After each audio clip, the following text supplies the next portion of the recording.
ചെയ്യാനുള്ള സാഹചര്യം ഉണ്ടാക്കാൻ വേണ്ടിയിട്ടായിരിക്കും അങ്ങനെ സംശയിച്ചു. വിഗ്രഹാരാധന വേണ്ടെന്ന് വയ്ക്കാനുള്ള ആദ്യകാല കാരണം എന്ന് പറയുകയാണെങ്കിൽ വിഗ്രഹാരാധന പണ്ടേ വേണ്ടെന്ന് വെച്ചിരുന്നതെന്നാണ് തോന്നുന്നത്. അങ്ങനെയല്ല, വിഗ്രഹാരാധന വേണ്ടെന്ന് വയ്ക്കുന്നത് പിൽക്കാലത്താണ്. വിഗ്രഹാരാധനയൊക്കെ ഉണ്ടായി വളരെ നാളുകൾക്ക് ശേഷമാണ് വിഗ്രഹാരാധന വേണ്ടെന്ന് വയ്ക്കുന്നതിനെ കുറിച്ചുള്ള സംസാരം ആരെങ്കിലുമൊക്കെ തുടങ്ങിയത്. സെൽഫ് റിയലൈസേഷൻ എന്ന സാർ ഉദ്ദേശിച്ച പോലെ ഒരു തരത്തിൽ ആണ് വിഗ്രഹാരാധന വേണ്ടെന്ന് വെച്ചത് നമുക്ക്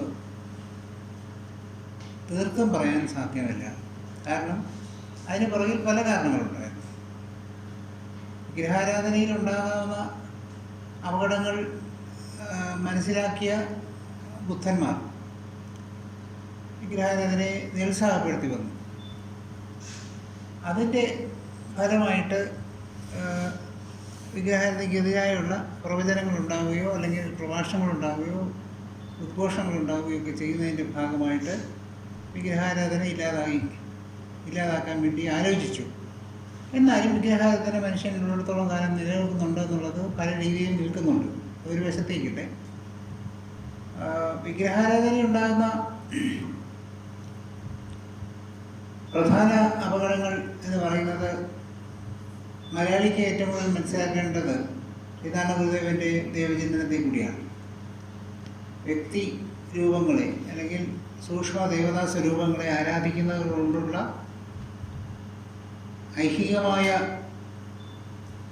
സുഖത്തെയും എന്നാൽ ഐഹികതരമായ പാരത്രികമായിരിക്കുന്ന ദുഃഖത്തെയും വളരെ വിശദമായിട്ട് ദൈവചിന്തനം സൂചിപ്പിക്കുന്നുണ്ട്.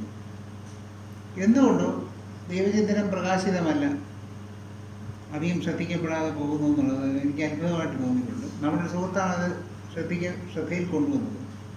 എനിക്ക് വലിയ അത്ഭുതം തോന്നി. അത്തരത്തിലൊരു ഗ്രന്ഥം ഉണ്ടെങ്കിൽ പിന്നെ വാസ്തവത്തിൽ ഇത്രയും പ്രശ്നമൊന്നും ഇവിടെ ഉണ്ടാവേണ്ട കാര്യമില്ല. അപ്പം അത്രയ്ക്ക് വ്യക്തമായി ദേവതാ സ്വരൂപങ്ങളെ, മൂർത്തികളെ ആരാധിക്കുന്നതിനുള്ള ബുദ്ധിമുട്ടുകൾ, അതിനകത്തുള്ള പ്രശ്നങ്ങൾ ഒക്കെ വിശദമായിട്ട് ശ്രീനാരായണ ഗുരുദേവൻ സംസാരിക്കുന്നു. അത് നമ്മളുടെ ഒന്നേന്ന് വിവരിക്കുന്നില്ല. അപ്പോൾ അതൊക്കെ കാരണമാണ് വിഗ്രഹാരാധന ഇതിനുള്ള ബുദ്ധിമുട്ട്, അതിൻ്റെ പരിമിതികൾ എന്താണ് എന്ന് ബുദ്ധന്മാർ പല അവസരത്തിലായിട്ട് പറഞ്ഞിട്ടുള്ളത്. അതുകൊണ്ട് അത് സെൽഫ് റിയലൈസേഷന് വേണ്ടി ആണോ എന്ന് ചോദിച്ചാൽ ഡയറക്റ്റായിട്ടല്ല, ഇൻഡയറക്റ്റായിട്ടാണ്.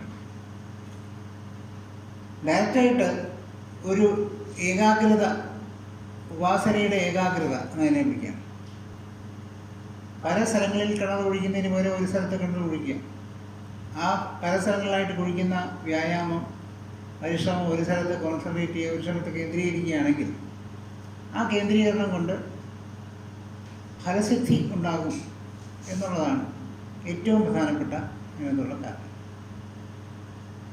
ഒരിക്കലും അല്ലാതെ അത് കാലക്രമേണ സാക്ഷാത്കാരത്തിലേക്ക് എത്തിക്കാം, അത് രണ്ടാമത്തെ കാര്യമാണ്. സാക്ഷാത്കാരം എന്ന് പറയുന്നത് വളരെ സുലഭമായിട്ടുള്ള ഒരു വിഷയമല്ല എന്ന് ബുദ്ധന്മാർ മനസ്സിലാക്കിയിരിക്കുന്നു. അതുകൊണ്ട് അവർ സാധാരണക്കാരനെ സംബന്ധിച്ചിടത്തോളമാണ് വിഗ്രഹാരാധന അല്ലെങ്കിൽ വിഗ്രഹാരാധന ഇല്ലായ്മ എന്നുള്ളതൊക്കെ പ്രേരിപ്പിക്കുകയോ പ്രചോദിപ്പിക്കുകയോ ഒക്കെ ചെയ്തിട്ടുള്ളത്. ശ്രീനാരായണ ഗുരുദേവൻ പറഞ്ഞെങ്കിലും വിഗ്രഹാരാധന ആവശ്യമുള്ളവർക്ക് വേണ്ടി അദ്ദേഹം വിഗ്രഹങ്ങളെ പ്രതിഷ്ഠിക്കുകയും ക്ഷേത്രങ്ങൾ പ്രതിഷ്ഠിക്കുകയും ഒക്കെ ചെയ്തിട്ടുണ്ട്. കാരണം ആ അടിസ്ഥാനപരമായ കിൻഡർഗാർട്ടൻ സ്റ്റേജിൽ കൂടെ അല്ലാതെ ഒരാൾക്ക് മുകളിലോട്ട് വരാൻ ചിലപ്പോൾ സാധ്യമല്ല എന്നുള്ളതുകൊണ്ടാണ്. ചില ചോദിക്കും, വിഗ്രഹാരാധന ഇല്ലാത്ത മതവിശ്വാസങ്ങളിലുള്ളവർ അവരെങ്ങനെ ഇതിലെത്തി എന്നുള്ളത്.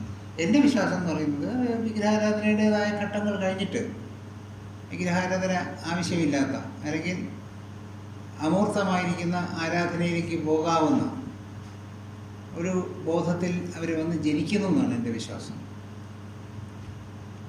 അല്ലാതെ അവർ ആദ്യമേ അങ്ങനെ ഒരു ഭാവത്തിൽ എത്തിയിരിക്കുന്നു എന്നുള്ളത്. അപ്പോൾ അതിന് പുനർജന്മ സിദ്ധാന്തം വിശ്വസിക്കേണ്ടതായിട്ട് വരും. അതൊരു ബേസിക് അസംഷനാണ്.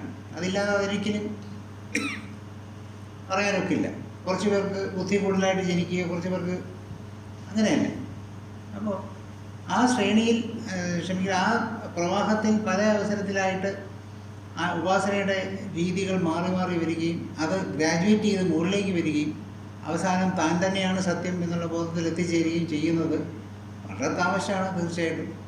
അതുകൊണ്ട് വിഗ്രഹങ്ങൾ എന്ന് പറയുന്നത് അവനവനിൽ ഈശ്വരനെ കാണാനുള്ള പടിയുടെ തുടക്കമാണോ എന്ന് ചോദിച്ചാൽ ഇൻഡയറക്റ്റായിട്ട് യെസ് എന്ന് പറയേണ്ടി വരും. ഡയറക്റ്റായിട്ട് യെസ് എന്ന് പറയാൻ ഒക്കില്ല. കാരണം അതിൻ്റേതായ അപകടങ്ങൾ, ഏകാഗ്രതയില്ലായ്മ, പല കാര്യങ്ങളിൽ ഒരുമിച്ച് ശ്രദ്ധിക്കുന്നതുകൊണ്ടുള്ള ശ്രദ്ധക്കുറവ്, ഉപാസനയുടെ സാന്ദ്രത, ഇത്തരത്തിൽ പല ഘടകങ്ങൾ ഇവിടെ നിർണായകമായിട്ടുണ്ട്. അതുകൊണ്ടായിരിക്കണം നിരുത്സാഹപ്പെടുത്തി വന്നത്. വിഗ്രഹാരാധനയെ സംബന്ധിക്കുന്ന ചർച്ച നമ്മൾ നേരത്തെ ഉണ്ടായിട്ടുണ്ട്. അതിനുള്ള പരിമിതികളെക്കുറിച്ച് നമ്മൾ ചർച്ച ചെയ്തിട്ടുണ്ട്. പക്ഷെ വിഗ്രഹങ്ങൾ നമുക്ക് നമ്മളെ കാണുന്നതിന് വേണ്ടിയുള്ള ഒരു ഉപാധിയായിട്ടാണ്. കണ്ണാടിയിൽ വെച്ച് നമ്മൾ ഒരുങ്ങി റെഡിയായി പുറത്തേക്ക് പോകുന്നത് പോലെ നമുക്ക് നമ്മളെ കാണാൻ പറ്റുന്നില്ല. കാണാൻ പറ്റാത്തതുകൊണ്ട് നമ്മളൊരു മീഡിയം ഉപയോഗിക്കുന്നു, ഇത്രയും. ആ മീഡിയം ഉപയോഗിക്കുന്നതിന് വേണ്ടി, നമ്മളെ കാണുന്നതിന് വേണ്ടി അതിൻ്റെ ഫലം എന്താണെന്നാണ് നമ്മൾ പ്രധാനമായിട്ട് നോക്കേണ്ടത്. അപ്പോൾ ആ ഫലം ശ്രദ്ധിക്കുന്നുണ്ടെങ്കിൽ അതിനകത്ത് തിരക്കേടൊന്നും തന്നെയില്ല. പക്ഷേ അതിലൊരു ശ്രദ്ധക്കുറവുകൊണ്ട് പലതരത്തിലുള്ള അപകടങ്ങളും അതിനകത്ത് വരാൻ സാധ്യതയുണ്ട്.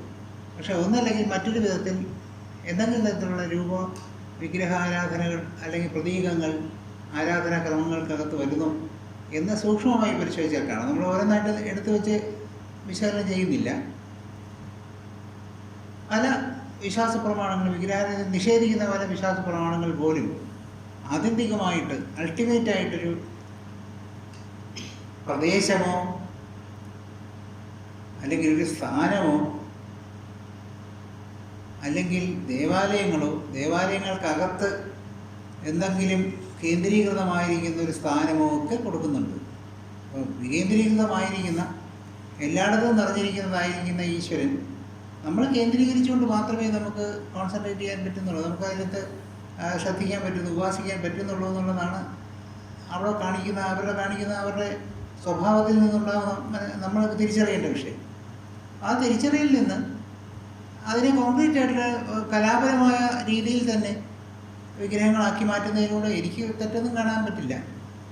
പക്ഷെ അതിന് അതിൻ്റെ പരിമിതികളുണ്ട്, തീർച്ചയായിട്ടും അതിൻ്റെ പരിമിതികളുണ്ട്. ആ പരിമിതികളിൽ നിന്ന് മനുഷ്യൻ മുകളിലേക്ക് പോകണം, തീർച്ചയായിട്ടും. അപ്പം അത്തരം ആചാരങ്ങളിൽ കിടക്കുന്നവർ അതിൽ കൂടെ മുകളിലേക്ക് ക്രമേണ വന്നുകൊള്ളും എന്നുള്ളതാണ് അനുഭവം. അല്ലാതെ അത് കെട്ടിക്കിടക്കുകയൊന്നുമില്ല. കുറെ കഴിയുമ്പോൾ അതിനേക്കാൾ മുകളിലേക്ക് പ്രവേശിക്കും. യഥാർത്ഥ ഉപാസനയാണ് ഇവിടെ നടക്കുന്നതെങ്കിൽ അതിൽ നിന്ന് മുകളിലേക്ക് പ്രവേശിക്കും എന്നാണ് എനിക്ക് പറയാനുള്ളത്. ഒരിക്കലും ആത്മസാക്ഷാത്കാരം എന്നുള്ളതിനെ നേരിട്ട് സമീപിക്കല്ല, നിഷേധിക്കുന്നതുകൊണ്ട്. അങ്ങനെയാണെങ്കിൽ അത് മുഴുവൻ ആത്മസാക്ഷാത്കാരത്തിൽ എത്തിക്കണമായിരുന്നല്ലോ. വിഗ്രഹ നിഷേധമായിരിക്കുന്ന അല്ലെങ്കിൽ രൂപം ഇല്ലാതെ ഇരിക്കുന്നിടത്തൊക്കെ ആത്മസാക്ഷാത്കാരം, ആത്മാവിനെ കാണുന്നില്ല. ആത്മാവ് തന്നെയാണ് സർവ്വതും എന്ന് വിശ്വസിക്കുന്നുമില്ല. ഈശ്വരനെന്നും സൃഷ്ടാവെന്നും സൃഷ്ടിയെന്നുമുള്ള വേർതിരിവ് അവിടെ ഉണ്ട്. പക്ഷേ വിഗ്രഹങ്ങൾ ആരാധിക്കുന്ന ഒരു സംസ്കൃതിയിൽ പ്രത്യേകം ശ്രദ്ധിക്കേണ്ടത്, ആത്യന്തികമായിട്ട് ഇവിടെ ചിന്തിക്കുന്നത് തന്നിൽ നിന്ന് ഭിന്നമായിട്ടൊന്നും തന്നെ ഇല്ല എന്നുള്ളതാണ്. അതിലെത്തുന്നതിന് വേണ്ടിയുള്ളൊരു പടി മാത്രമായിട്ട് വിഗ്രഹം കാണുന്നുള്ളൂ. പക്ഷെ താഴത്തെ പടിയിൽ ആൾ കൂടുതലായിരിക്കുന്നതുകൊണ്ടും മുകളിലേക്ക് കയറാൻ താല്പര്യമില്ലാതിരിക്കുന്നതുകൊണ്ടും ഈ താഴത്തെ പടിയിൽ ആൾ കൂടുതലായിരിക്കുന്നത് കൊണ്ട് അത്തരത്തിൽ അവിടെയുള്ള ചമത്കാരങ്ങൾ കൂടിക്കൊണ്ടിരിക്കുന്നതുകൊണ്ട് നിർമ്മാണങ്ങളും പ്രവർത്തനങ്ങളും സംവിധാനങ്ങളും ഒക്കെ കൂടുതലായിട്ട് വരുന്നുണ്ട് ആ സ്റ്റേജിലേക്ക്. ഒരു കിൻഡർഗാർട്ടൻ സ്റ്റേജിൽ നിന്ന് 1ാം ക്ലാസ് 2ാം ക്ലാസ് എന്ന് കയറി പോകുന്നതിന് പകരം കുട്ടികൾക്ക് ഇഷ്ടമുള്ളതുപോലെ മുകളിലോട്ട് കയറി വരാനുള്ള ഒരു ചാൻസ് കൊടുക്കുകയാണെങ്കിൽ കുട്ടികൾ ചിലപ്പോൾ 1ാം ക്ലാസ്സിലോട്ട് വരികയില്ല, അവർ നേഴ്സറി തന്നെ കളിച്ചുകൊണ്ടിരിക്കാം. ആ അലസതയാണ് നമ്മൾ ആധ്യാത്മികതയിൽ കാണുന്നത്. കാലക്രമേണ അവനവൻ്റെ ജീവിതത്തിൽ വരുന്ന ബുദ്ധിമുട്ടുകളനുസരിച്ച് അവയെ ഉപേക്ഷിച്ചുകൊണ്ട് മുകളിലേക്ക് കയറിക്കൊള്ളും എന്നതാണ്. അപ്പോൾ സഗുണമായിരിക്കുന്ന ആരാധനയിലേക്ക് വരിക, സഗുണമായ ആരാധനയിൽ നിന്ന് നിരാകാര ഭാവത്തിലേക്കും സഗുണമായിരിക്കുന്ന നിരാകാര ഭാവത്തിലേക്ക് വരിക, അതിന് ശേഷം നിരാകാരവും നിർഗുണവുമായിരിക്കുന്ന ഉപാസനയിലേക്ക് വരിക, അവസാനം ഉപാസനയ്ക്ക് വേറെ ആരുമില്ല എന്ന് മനസ്സിലാക്കിക്കൊണ്ട് അവനവനിൽ സർവ്വതിനെയും കാണുകയും സർവ്വതും അവനവൻ തന്നെയാണെന്ന് ബോധ്യപ്പെടുകയും ചെയ്യുന്ന അവസാനത്തെ ഘട്ടത്തിലേക്ക് വരികയും ചെയ്യുന്നതാണ് ഉപാസനയുടെ വിവിധമായ ഭാവങ്ങൾ അല്ലെങ്കിൽ ഘട്ടങ്ങൾ. അതിലൊരു പടി എന്നുള്ള നിലയിൽ വിഗ്രഹാരാധനയ്ക്ക് പ്രാധാന്യമുണ്ട്. ആ വിഗ്രഹാരാധന മാത്രമല്ല സത്യമായിട്ടുള്ളത്, അതിന് അതിൻ്റെതായ അപകടങ്ങൾ തീർച്ചയായിട്ടും.